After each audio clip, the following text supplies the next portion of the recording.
You shouldn't be limited by your means and your ability to get to DC, to take off work, to stand outside, to maybe get in. It just depends on the case and the day. And this way it's more accessible. This is something that can bring the court, I would say, to the 21st century, even to the 20th century. We'll take it. And it would set up for, later down the line, potentially getting live video.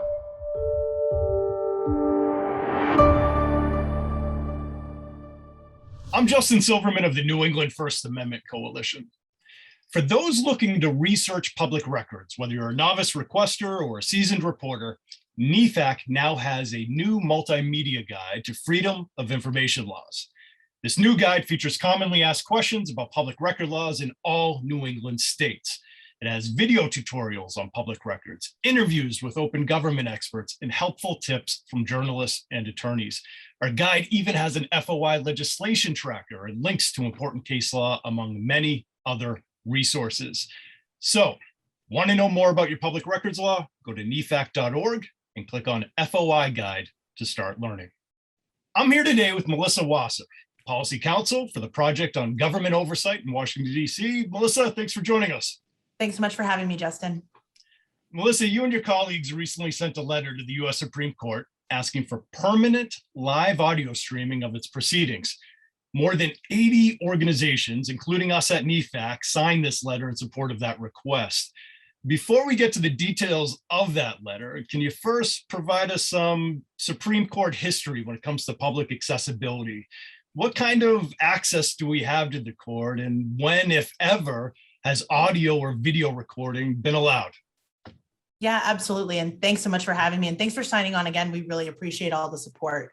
So a little bit of history on Supreme Court live audio, and no live video yet, but maybe one day.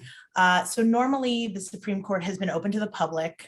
So members of the general public can attend and witness a live oral argument or an opinion release session of the court. In pre-pandemic times, the court had a long-standing policy of releasing same-day transcripts on the court's website, but audio recordings of all oral arguments were available at the end of the week in which the cases are heard. So, the normal policy was same-day transcripts, but end-of-week audio. So prior to the May 2020 argument session, when arguments were first live streamed, the Supreme Court had only released same-day audio in 27 cases since the year 2000.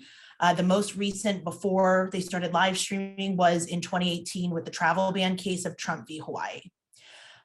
Interestingly enough, the Supreme Court did stream live audio and live video for Justice Antonin Scalia's 2016 Bar Memorial, but that was from the Great Hall and never from inside the courtroom. So there haven't been live video from the courtroom yet.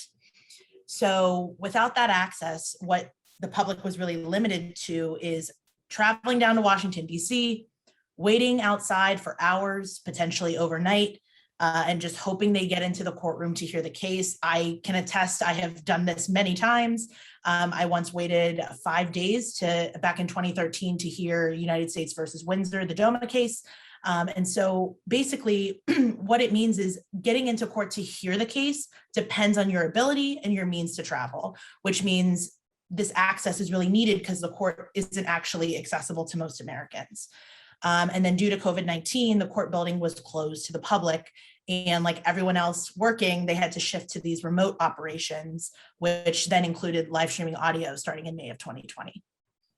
There might be some listening to you now asking, okay, well, what's the big deal? So what? We get the transcript the day of, and we have to wait a week for the audio. So what? What's at stake here? Yeah, absolutely. So having more access to the court is extremely important. One, people deserve to know what the nation's highest court is doing, especially in cases that impact potentially their daily lives. And two, on the flip side, the court deserves to know the public actually cares and takes an interest in this court's work. The work of journalists that are trying to get information from these cases, their work is harmed. We live in a 24-hour news cycle.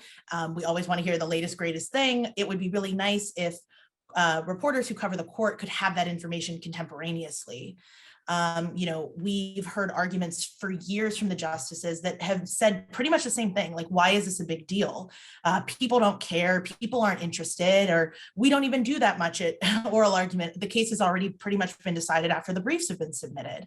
But, they've also argued that it would ruin the integrity of the court because, there's cameras in Congress, and how congressional folks and people testifying could make a grandstand and try to get a point across that they're really kind of just playing to the cameras. Or journalists might get sound bites and play them out of context. But that's just not true. You don't need to be a journalist or have a journalism or law degree to really be able to understand what's going on at the court. Every member of the public deserves the same access to what's happening in these cases. And so having live audio really presents a good first opportunity for most folks to better understand the court and just have more transparency into the nation's highest court. And if you could, tell us a bit about how this policy with the Supreme Court compares to other federal courts. Is the Supreme Court here an outlier, or is this policy pretty much consistent throughout the entire federal court system? So actually, the Supreme Court is doing a lot worse than other federal courts. In terms of transparency, the federal courts are actually pretty good on this issue. All federal courts of appeals have held remote oral arguments since the beginning of the pandemic. I will say the pandemic did accelerate a lot of this access, which is a good thing. Right now, both the Ninth and DC circuits have committed to live streaming arguments post-pandemic. 41 states and the District of Columbia stream video, so not just audio, but stream video of some oral arguments in their jurisdiction's highest court, and 6 more, so 47 states and DC stream live audio. And so it's really the Supreme Court trying to play catch up here to other federal courts and state high courts. And I'll mention too, a lot of these courts actually have YouTube channels where you can go and click in and watch an argument.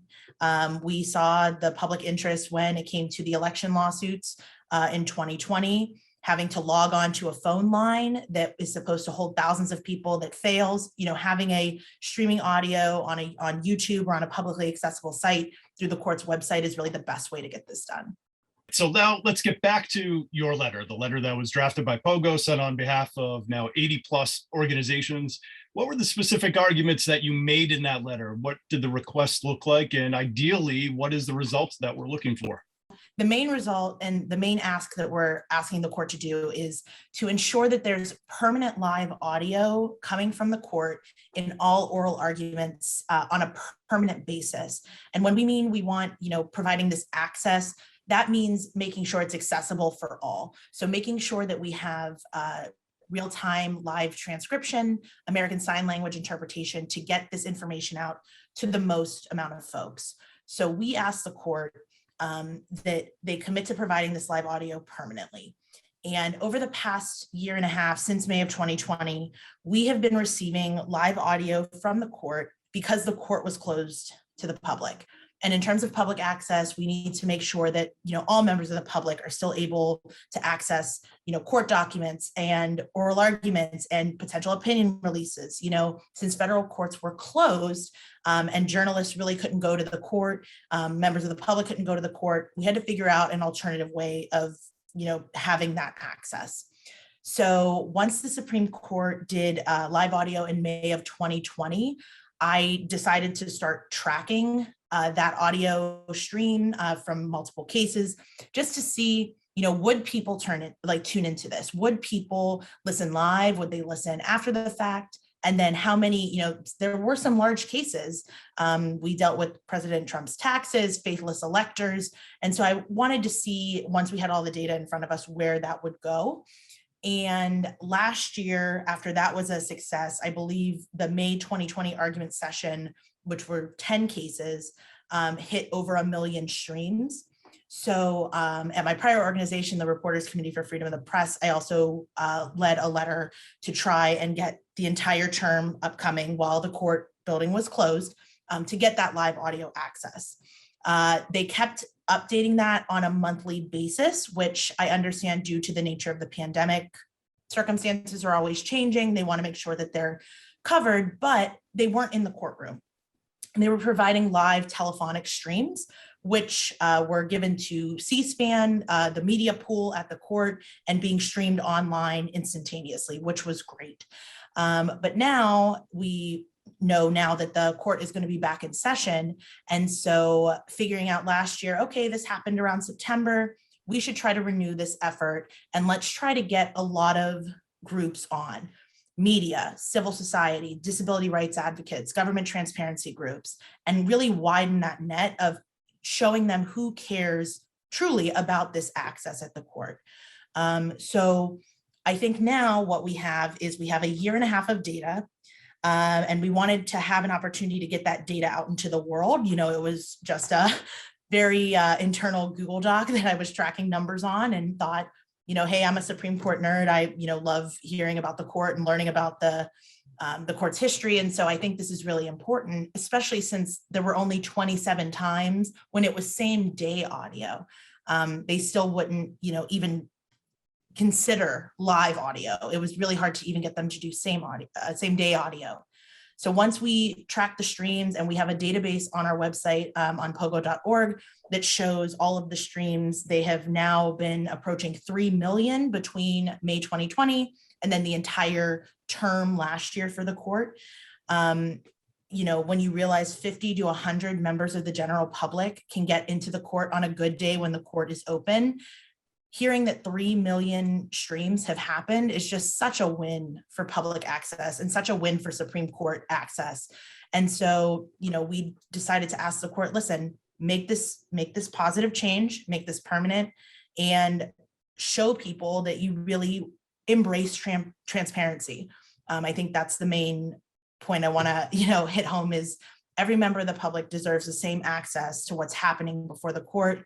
You shouldn't be limited by your means and your ability to get to DC, to take off work, to stand outside, to maybe get in. You know, it just depends on the case and the day. And this way it's more accessible. This is something that can bring the court, I would say, to the 21st century, even to the 20th century. We'll take it. And, you know, it would set up for, you know, later down the line, potentially getting live video. I mean, I think we've seen with C-SPAN being in Congress, you know, the sky didn't fall. That's the same with the data that we have for live audio. The sky didn't fall. No one is grandstanding. We just want access. For those organizations that aren't part of the group that originally signed on to the letter, but do want to get involved, believe in this cause, and want to help the effort, how can they sign on to this request and really help the cause moving forward? Sure. And I can provide a link to the letter on our website and my email address, and they're more than welcome to email me and get involved. Again, we have over 80 groups involved in this effort. We'd really like to see that number climb. And again, even though the court announced that there will be live audio through December, they're still kind of pulling this month-to-month acceptance of live audio. And so if we can just get a permanent policy in place that is permanent live audio and it is streamed, available on their website publicly, we can kind of get the ball rolling, and then maybe push on to a request for video, which I think is going to be another really high hurdle. But, you know, even if we're in a pandemic or not, it's really important that the public has access to this information, to what's happening in front of the court, especially as they're going to take on a lot of legal challenges in the next year and moving forward that impact people's lives. So, Melissa, thank you so much for walking us through these issues, and many thanks to you and your colleagues for taking the lead on this effort. Appreciate it. Absolutely. Thanks so much again.